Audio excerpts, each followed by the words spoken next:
প্রতিদিন গীতাপাঠ শুনলে মন শান্ত হয়, জীবনে সঠিক পথ দেখাতে সাহায্য করে। দুঃখ, ভয়, রাগ দূর হয়, আত্মবিশ্বাস বৃদ্ধি পায়। কর্ম ও ভক্তির মাধ্যমে হৃদয়ের শক্তি, ঘরে শান্তি ও জীবনে আলো নিয়ে আসে। তাই প্রতিদিন আমাদের চ্যানেল থেকে 2টি শ্লোক সহ একটি পাঠ শুনুন। অহং স্বর্গস্য প্রভবমত্ত সর্বং প্রবর্ততে ইতি মত্বা ভজন্তে মাম বুধা ভাব সমন্বিতাঃ। আমরা জানি ঈশ্বর বলেন, আমি সকল কিছুর মূল কারণ। আমার থেকেই সমস্ত জগতের কার্যকলাপ প্রবাহিত হয়।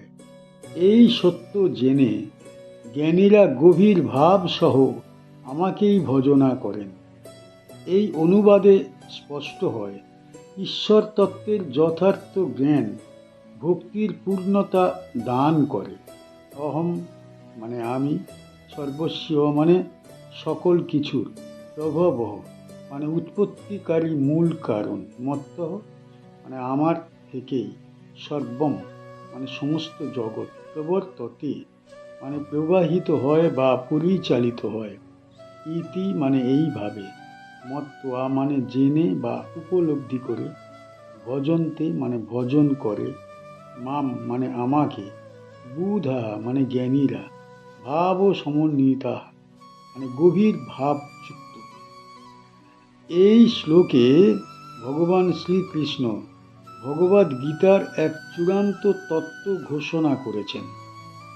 তিনি স্পষ্ট করে বলছেন, অহং সর্বস্য প্রভবঃ, অর্থাৎ এই জগতে যা কিছু দৃশ্যমান ও অদৃশ্যমান, চলমান ও স্থির, সব কিছুর মূল কারণ তিনি নিজেই।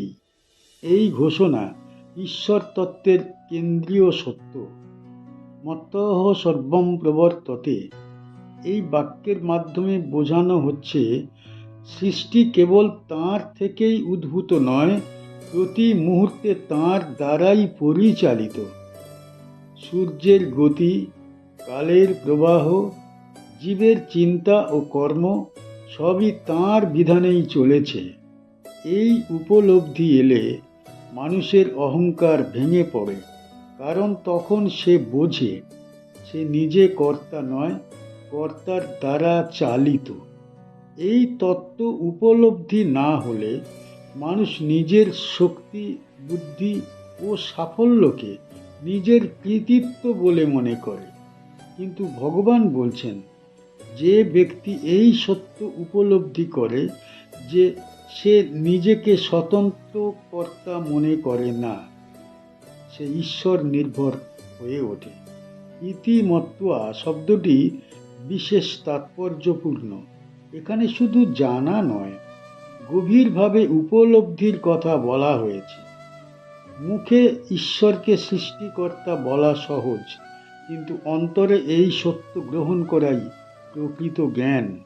এই উপলব্ধির ফল কি তা ভগবান পরের অংশে বলেন, ভজন্তে মাম, যিনি এই সত্যকে জানেন তিনি ঈশ্বরকে ভজনা করেন।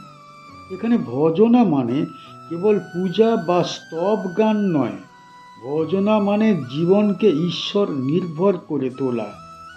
বুধাহা ভাব সমন্বিতা, জ্ঞানীরা কেবল বুদ্ধি বলে নয়, গভীর ভক্তি ভাব নিয়ে ঈশ্বরের শরণ গ্রহণ করেন।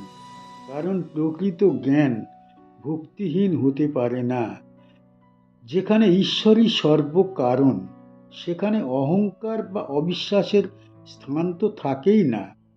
এই শ্লোক আমাদের শেখায়, জ্ঞান যখন পরিপূর্ণ হয় তখন তা ভক্তিতে পরিণত হয়, আর ভক্তি যখন জ্ঞান নির্ভর হয় তখন তা অচল ও বিশুদ্ধ হয়।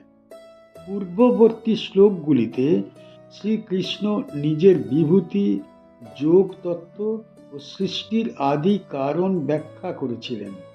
তারই চূড়ান্ত সিদ্ধান্ত হিসাবে এই শ্লোকে তিনি সরাসরি ঘোষণা করছেন, তিনি সকল কিছুর মূল উৎস এবং নিয়ন্তা। এই প্রসঙ্গে অর্জুনকে বোঝানো হচ্ছে, যুদ্ধ, কর্ম এবং ফলাফল সবই ঈশ্বর নির্ভর, তাই ব্যক্তিগত অহংকার ও সংশয় ত্যাগ করে ঈশ্বরকে আশ্রয় করাই শ্রেষ্ঠ পথ। এই শ্লোক ভক্তিযোগের মূল ভিত্তি রচনা করে। আমরা এই শ্লোক থেকে কি শিখতে পারি? এই শ্লোক থেকে আমরা জীবনের জন্য অত্যন্ত গভীর আধ্যাত্মিক শিক্ষা অর্জন করতে পারি, যা ভক্তি, জ্ঞান এবং ধ্যানের পথকে সুদৃঢ় করে। শ্রীকৃষ্ণ এখানে জানাচ্ছেন, অহম সর্বস্বীয় প্রভবঃ, আমি সকল কিছুর মূল কারণ, অর্থাৎ জগতের সমস্ত সৃষ্টি, সমস্ত ক্রিয়াই, সমস্ত ঘটনায় সব কিছু আমার থেকেই উৎপন্ন হয়। এটি বোঝায় যে কোনো কিছুই স্বাধীনভাবে ঘটছে না, প্রতিটি ঘটনা ঈশ্বরের ইচ্ছা এবং শক্তির মধ্য দিয়ে পরিচালিত। শ্লোকটি শেখায় যে মানুষকে নিজের অহংকার, আত্মকেন্দ্রিক চিন্তা এবং স্বতন্ত্র কর্তৃত্ববোধ ত্যাগ করতে হবে। যখন আমরা বুঝি যে আমাদের বুদ্ধি, কর্ম, সৌভাগ্য, সুখ, দুঃখ সবই ঈশ্বরের অনুকম্পা এবং পরিকল্পনার ফল, তখন আমরা বিনয়ী, ধৈর্যশীল ও ঈশ্বর নির্ভর হয়ে উঠি। এখানে আরও গভীর শিক্ষা হলো ইতি মত্ত্বা ভজন্তে মাম। যে ব্যক্তি এই সত্য উপলব্ধি করে সে ঈশ্বরকে হৃদয় ভরে ভজনা করে। এটি কেবল বাহ্যিক পূজা নয়, এটি মানসিক ভক্তি, আত্মসমর্পণ এবং জীবনের প্রতিটি ক্রিয়াকে ঈশ্বরকে নিবেদনের মাধ্যমে প্রকাশিত হয়। শ্লোকটি আমাদের শেখায় জীবনের সমস্ত অবস্থায় সুখ, দুঃখ, সম্মান, অপমান সব কিছুর মধ্যে ঈশ্বরকে কেন্দ্র করে চিত্ত স্থির রাখা প্রয়োজন। ভাব ও সমন্বিতা, অর্থাৎ যে ব্যক্তি ভক্তি, চিন্তা এবং চেতনার মাধ্যমে ঈশ্বরকে গ্রহণ করে সে চিরস্থায়ী শান্তি ও মুক্তি লাভ করে। সব শেষে এই শ্লোক আমাদের শেখায় জ্ঞান ও ভক্তি একে অপরের পরিপূরক। যখন আমরা ঈশ্বরকে সব কিছুর মূল কারণ হিসাবে জানি, তখন ভক্তি আমাদের অন্তরকে শক্তিশালী, স্থির ও আনন্দময় করে তোলে। জীবনের প্রতিটি পদক্ষেপ ঈশ্বর নির্ভর হলে জীবন হয়ে ওঠে সত্যিকারের অর্থে পূর্ণ, শান্তিময় এবং মুক্তিময়। মচ্চিত্তা মদগত প্রাণা বোধয়ন্তঃ পরস্পরম কথয়ন্তশ্চ মাম নিত্যম তুষীয়ন্তি চ রমন্তি চ। যাদের চিত্ত আমার মধ্যেই নিবিষ্ট, যাদের প্রাণ আমার আশ্রয়ে স্থিত, তারা পরস্পরকে আমার তত্ত্ব বোঝান, সর্বদা আমার কথা বলেন এবং তাতেই সন্তুষ্ট ও আনন্দিত হন। এই অনুবাদে প্রকৃত ভক্তজনের শান্তি, আনন্দ স্পষ্টভাবে প্রকাশ পেয়েছে। মচ্চিত্তাহা, অর্থাৎ যাদের চিত্ত আমার মধ্যে স্থির। মদগত প্রাণাহা, অর্থাৎ যাদের প্রাণ আমার আশ্রয়ে নিবদ্ধ। বোধ অন্তঃ, মানে বোধ করান বা শিক্ষা দেন। পরস্পরম, মানে একে অপরকে। কথয়ন্তঃ, মানে আলোচনা করেন। চ, মানে এবং। মাম, মানে আমাকে। নিত্যম, মানে সর্বদা। তুষীয়ন্তি, মানে তুষ্ট করেন বা সন্তুষ্ট হন। চ, মানে এবং। রমন্তি, মানে আনন্দ উপভোগ করেন। চ, মানে এবং। এই শ্লোকটি ভক্তিযোগের এক অত্যন্ত কোমল ও গভীর স্তর প্রকাশ করে। শ্রীকৃষ্ণ এখানে বলছেন, যাদের চিত্ত সম্পূর্ণরূপে ঈশ্বরমুখী হয়েছে তাদের জীবনে ভক্তি আর আলাদা সাধনা নয়, তা তাদের স্বাভাবিক শ্বাস প্রশ্বাসের মতো হয়ে ওঠে। মচ্চিত্তা এই শব্দের দ্বারা বোঝানো হয়েছে ভক্তের মন আর জাগতিক বিষয়ের মধ্যে বিচরণ করে না। সুখ, দুঃখ, লাভ, ক্ষতি যশ অযশ এই সব কিছুর মধ্যেও তার চিত্ত ঈশ্বরে স্থিত থাকে। এই অবস্থায় ভক্ত আর বিচলিত হয় না, কারণ তার আশ্রয় একমাত্র ভগবান। মদগত প্রাণা আরো গভীর স্তর নির্দেশ করে। এখানে শুধু মন নয়, প্রাণ শক্তিও ঈশ্বর নির্ভর। ভক্তের বাঁচা, চলা, কাজ করা সবই ঈশ্বরকে কেন্দ্র করে। নিজের অস্তিত্বকে সে আর আলাদা করে দেখে না। এরপর শ্রীকৃষ্ণ বলেন, এই ভক্তরা পরস্পরম বোধয়ন্তঃ, অর্থাৎ একে অপরকে ঈশ্বর তত্ত্ব বোঝান। প্রকৃত ভক্ত একা থাকতে চায় না, সে অন্য ভক্তের সঙ্গে ঈশ্বর চিন্তা ভাগ করে নিতে চায়। এতে অহংকার নেই, আছে সেবা ও কল্যাণ ভাব। কথ অন্তশ্চ মাম নিত্যম, ভক্তরা সর্বদা ঈশ্বর কথায় রত থাকে। এই কথা বলা কেবল মুখের নয়, অন্তরের আনন্দের বহিঃপ্রকাশ। ঈশ্বর কথা তাদের কাছে কর্তব্য নয়, পরম সুখ। এই ভক্তি সাধনার ফল কি তা ভগবান শেষ অংশে বলেন, তুষ্যন্তি চ রমন্তি চ, ভক্তরাও সন্তুষ্ট হন, আনন্দ লাভ করেন। এই আনন্দ বাহ্য ভোগের নয়, অন্তরের শান্তির আনন্দ। এই সন্তোষ কখনো ক্ষয়প্রাপ্ত হয় না।